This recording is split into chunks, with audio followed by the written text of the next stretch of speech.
10টি কারণে মানুষ আজকে দরিদ্রতা থাকে। শুধুমাত্র মানুষের ভুলের কারণে আজকে মানুষ এতটা দরিদ্র। তাই আজকে এই ভিডিওটা আপনার জন্য। আপনি কি কারণে এত দরিদ্রতা রয়েছেন, এত গরিব রয়েছেন?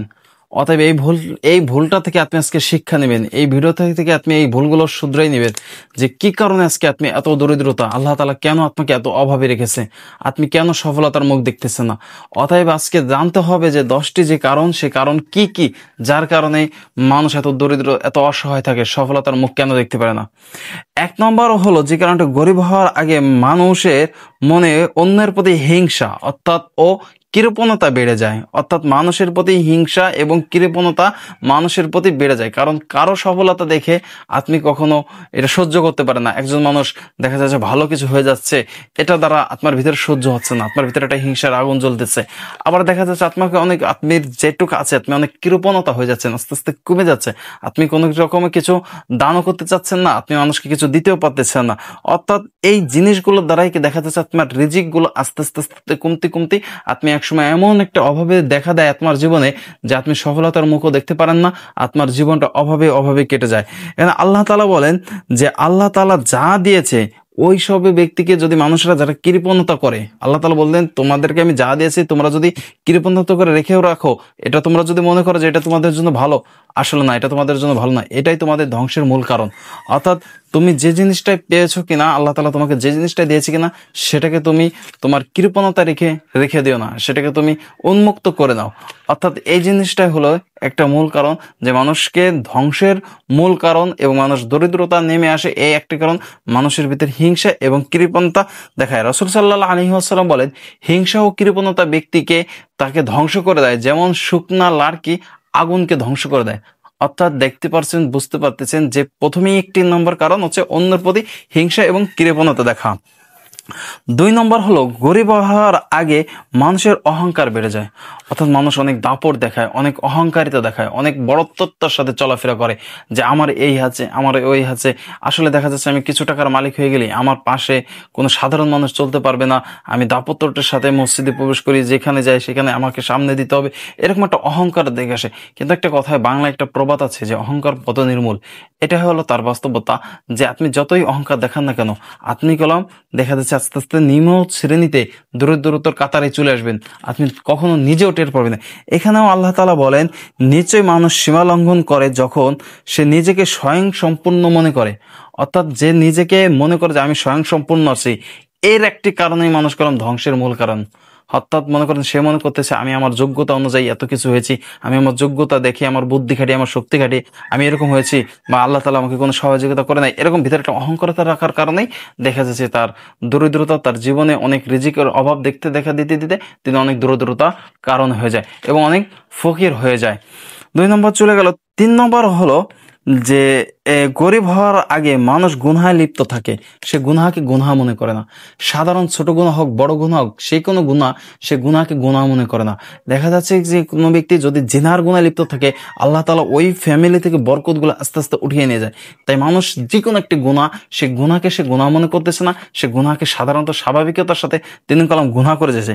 এখানে আল্লাহ তাআলা বলেন যে তোমরা যেসব বিপদ আপদ আসে, তোমাদের যেসব বিপদ আপদ আসে, এটা মাত্র শুধুমাত্র তোমাদের হাতের কামাই।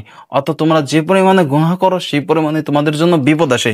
আর অতএব তোমরা যখন না কেন এই গুনাহকে ছাড়তে পারতেছো না, ততক্ষণ তোমাদের মানে যখন তোমরা গুনাহকে ছেড়ে দিবে তখনই তোমার জন্য শান্তির ফয়সালা হয়ে আসবে। কিন্তু তোমরা এই গুনাহ যখন তখন লেগে আছে তোমাদের সাথে, তোমাদের জীবনেও এই তোমাদের কর্মের কারণেই আজকে তোমাদের অভাবে দেখা যাচ্ছে। এখানে রাসূল সাল্লাল্লাহু আলাইহি ওয়াসাল্লাম বলেন, যখন মানুষ প্রকাশ্যে গুনাহ করতে শুরু করে তখন আল্লাহ তাআলা রিজিক কমিয়ে দেয়। অর্থাৎ রাসূল সাল্লাল্লাহু আলাইহি ওয়াসাল্লাম বলতেছেন যে মানুষ যখন প্রকাশ্যে গুনাহ করে আল্লাহ তাআলা তার রিজিককে কমিয়ে দেয়। এটা হলো চলে গেল আপনার 3 নম্বর। 4 নম্বর কারণ হলো, গরিব হওয়ার আগে মানুষের অন্যের হক নষ্ট করা শুরু করে দেয়। অর্থাৎ অন্যের প্রতি জুলুম করে, অন্যের হক, অন্যের পাওনা টাকা বা অন্যের জমিকে আত্মসাৎ করা, এইভাবে মানুষের প্রতি মানে দেখা যাচ্ছে আপনার মানুষকে ধোঁকা দিয়ে, মানুষের সাথে বাটপারি করে, মানুষের সাথে দুর্নীতি করে, মানুষের সাথে জুলুম অত্যাচার করে, মানুষ থেকে আত্মসাৎ করে নিয়ে জমিগুলো বা টাকা পয়সা এদিকে। এই ক্ষেত্রে আল্লাহ সুবহানাহু ওয়া তাআলা বলতেছেন, তোমরা একে অপরের সম্পদ অন্যায়ভাবে ভক্ষণ করিও না। একে অপর সম্পদ কি অন্যায়ভাবে ভক্ষণ করে দাও। মানুষের সম্পদ অন্যায়ভাবে ভক্ষণ করার জন্য বিচারককে ঘুষ দিও না। অর্থাৎ মানুষের সম্পদ অন্যায়ভাবে ভোগ করিও না এবং মানুষের সম্পদ অন্যায় ভোগ করার জন্য কি বিচারককে তুমি ঘুষ দিও না। তাহলে কত বড় একটা জঘন্য এবং কত বড় একটা অপবাদ। এখানে রাসূল সাল্লাল্লাহু আলাইহি সাল্লাম বলতেছেন, যে ব্যক্তি অন্যের হক অন্যায়ভাবে মেরে দেয়, এই সম্পর্কে আল্লাহ তাআলার সম্পর্কে কিয়ামতের মাঠে তার দাঁড়াতে হবে এবং অপমানিত হতে হবে এবং তার রিজিক এবং তার সম্পদ সমস্ত কিছু কেড়ে নেওয়া হয়ে যাবে। তাহলে দেখতে পারতেছেন, আপনি যতই অন্যায়ভাবে মানুষের হক নষ্ট করে দেন না কেন, কিয়ামতের দিন আপনার সমস্ত কিছু ফেরত দেওয়া হবে। এটা চলে গেল আপনার 4 নম্বরটা চলে গেল। এখন 5 নম্বরে হলো যে কি, গরিব হওয়ার আগে নামাজে অলসতা এবং অবহেলা করা। এটা একটা মূল একটা কারণ। মানুষ নামাজের ভিতর কলাম আল্লাহ তাআলা মানুষের বরকত রেখে দেয়, মানুষের রিজিক রেখে দেয়, কিন্তু মানুষ এই নামাজে অলসতা করে, নামাজে অবহেলা করার কারণে মানুষের রিজিকগুলো এতটা কমে যায়, মানুষের দরিদ্রতা দেখা দেয়, মানুষ ফকির হয়ে যায়। অতএব যে নামাজের প্রতি মনোযোগী নাই, আল্লাহ তাআলা তার ফ্যামিলি থেকে, তার জীবন থেকে বরকত জিনিসটা উঠিয়ে নিয়ে যায়। এদিকে রাসূল সাল্লাল্লাহু আলাইহি ওয়াসাল্লাম বলেন, যে ব্যক্তি নামাজের গাফিল হয় আল্লাহ তার রিজিককে কমিয়ে দেয়। অর্থাৎ নামাজের যে গাফিলতি করে তার রিজিককে আল্লাহ তাআলা কমিয়ে দেয়। 6 নম্বর হলো গরিব হওয়ার আগে হারাম আয়ের দিকে ঝুঁকে যাও।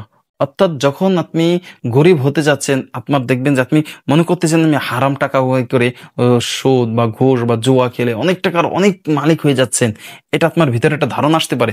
কিন্তু না, আপনার কলম এটাই আপনার গরিব হওয়ার জন্য, আপনার দরিদ্রতা টেনে আনার জন্য একটা মূল কারণ। আপনি মনে করতেছেন যে সুদের টাকা আমি বড়লোক হয়ে যাচ্তেছি, ঘুষের টাকা আমি বড়লোক হয়ে যাইতেছি, অন্যায়কে মেরে আমি বড়লোক হয়ে যাইতেছি, হারাম ইনকাম করে আমি বড়লোক হয়ে যাইতেছি। না, এটাই কলম আপনার মূল কারণ আপনার ধ্বংস হওয়ার জন্য। আপনি অতি নিকটেই মনে রাখবেন, আপনার জন্য ধ্বংস কলম অতি নিকটে। এই জন্য এই হারামের উপার্জন থেকেও আপনাকে বিরত থাকতে হবে। 6 নম্বর চলে গেল।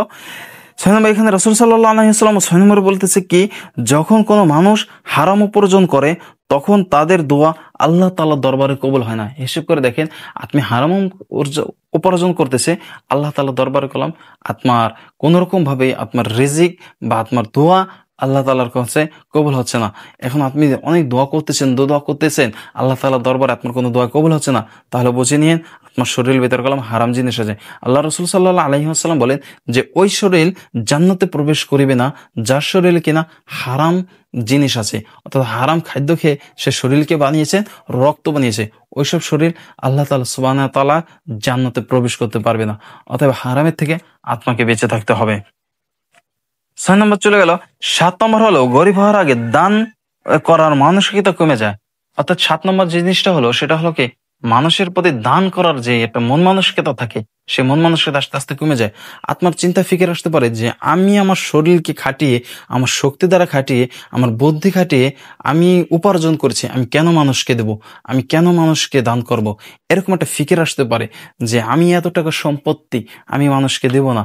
এই যে কৃপণতা ভিতরে, যে মানুষের ভিতরে মানুষকে দান না করার একটা মন মানসিকতা আপনার ভিতরে চিন্তা হয়ে গেল, আপনি বুঝে নিয়ে যে আপনার সামনে অতি নিকটেই আপনার জন্য দরিদ্রতার দুঃসংবাদ নিয়ে আসতেছে, আপনার জীবনে অভাব অবটন দেখা দিবে, আপনার জীবনে বড় কষ্টকর সামনে চলে আসতেছে। অতএব দান করুন। দান করলে আপনার সম্পত্তি বাড়ে, টাকা বাড়ে, কিন্তু আপনি দান করতেছেন না, কৃপণতা করতেছেন, এতে কলম আপনার জীবন ধ্বংস হওয়ার জন্য যথেষ্ট। এখানে রাসূল সাল্লাল্লাহু আলাইহি ওয়াসাল্লাম আল্লাহ তাআলা বলেন যে যে ব্যক্তি আল্লাহর পথে ব্যয় করে আল্লাহ তাআলা তাকে অনেক অনেক বৃদ্ধি পরিমাণে তার সম্পদ বাড়িয়ে দেয়। মানে অর্থাৎ আল্লাহ তাআলা বলতেছে, যে পরিমাণে আল্লাহর রাস্তায় তোমরা যদি দান করো, আল্লাহ তাআলা তোমাদেরকে দানকেও বাড়িয়ে দেবে। অর্থাৎ বেশি বেশি আল্লাহর রাস্তায় দান করতে হবে। রাসূল সাল্লাল্লাহু আলাইহি ওয়াসাল্লাম বলেন তো যে দান করলে দান তুমি যা করবে তার থেকে দ্বিগুণ তুমি আর পাবে। অর্থাৎ দান করুন। দান না করার মন মানসিকতা চিন্তা থেকে দূরে থাকুন। 8 নম্বর হলো গরিব হওয়ার আগে বাবা মার দোয়া থেকে বঞ্চিত হওয়া। অর্থাৎ 8 নম্বর যে ভুলটা, সেটা হলো বাবা মা আপনাকে এত কষ্ট করে লালন পালিত করে, সে বাবা মার দোয়া থেকে আপনি বঞ্চিত হয়ে যান। বাবা মার প্রতি কোনো ভালোবাসা, মায়া, অর্থাৎ বাবা মার প্রতি শ্রদ্ধা, বাবা মার প্রতি স্নেহ, ভালোবাসা এটা থাকেও না। আর বাবা মা এইসব সন্তানের জন্য দোয়াও করে না। অর্থাৎ তাই তিনি ওই সন্তানগুলো বাবা মার দোয়া থেকে বঞ্চিত হয়ে যায়। দেখেন না কেন, আপনি বর্তমান সমাজের দিকেও তাকিয়ে দেখুন যে অনেকে মানুষ আছে এভাবে যে বাবা মার বদদোয়ায় কলম ছেলে সন্তান ধ্বংস হয়ে যায়। আবার দেখা যায় বাবা মার দোয়ার কারণেও কলম আল্লাহ তাআলা তাদেরকে অনেক অনেক উপরে উঠিয়ে দেয়, অনেক বড় লোক বানিয়ে দেয়। শুধুমাত্র বাবা মার চোখের পানি, বাবা মার দোয়াটা এতটাই প্রয়োজন। আল্লাহ সুবহানাহু ওয়া তাআলা বলেন যে তোমরা তোমরা প্রভু নির্দেশ দিয়েছেন যে তুমি শুধুমাত্র একমাত্র আল্লাহ তাআলা ইবাদত করো এবং পিতা মাতার সর্বদা তাদের সাথে সর্বদা ভালো ব্যবহার করো।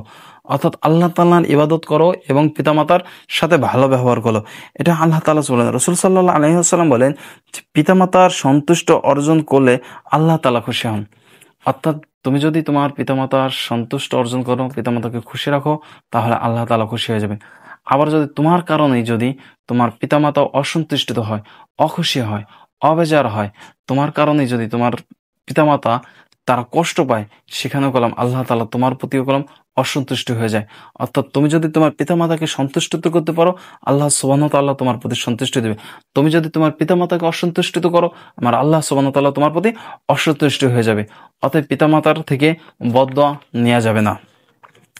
9 নম্বর হলো গরিব হওয়ার আগে আল্লাহর শুকরিয়া আদায় করা করা ভুলে যায়। অর্থাৎ আল্লাহর কৃতজ্ঞতা আদায় করে না। যে আল্লাহ তাআলা তোমাকে যে নিয়ামতগুলো দিয়েছে, আল্লাহ তাআলা তোমাকে যে রিজিকগুলো দিয়েছে, আল্লাহ তাআলা তোমাকে যতটুকু সম্পদ দিয়েছে, অতটুকুর প্রতি তুমি শুকরিয়া আদায় করো না। অর্থাৎ তুমি শুকরিয়া থেকে আরো বঞ্চিত হয়ে যাও।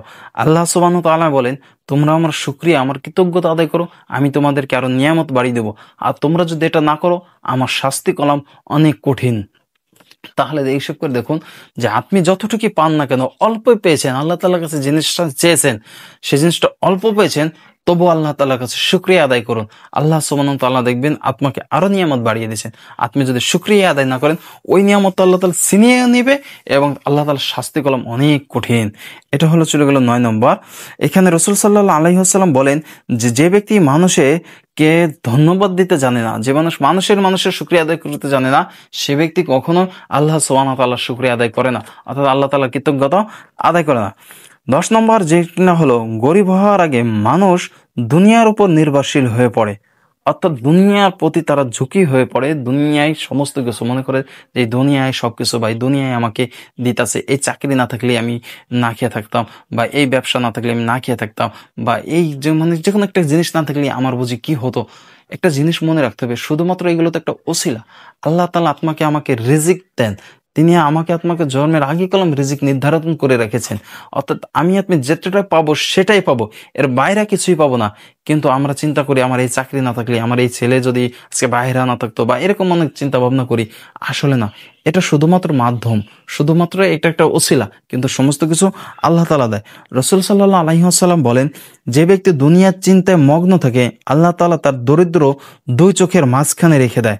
আর যে ব্যক্তি আখিরাতের চিন্তা করে, তারকে আল্লাহ তাআলা তার তৃপ্তি সহকারে তার রিজিককে আরো বাড়িয়ে দেয়।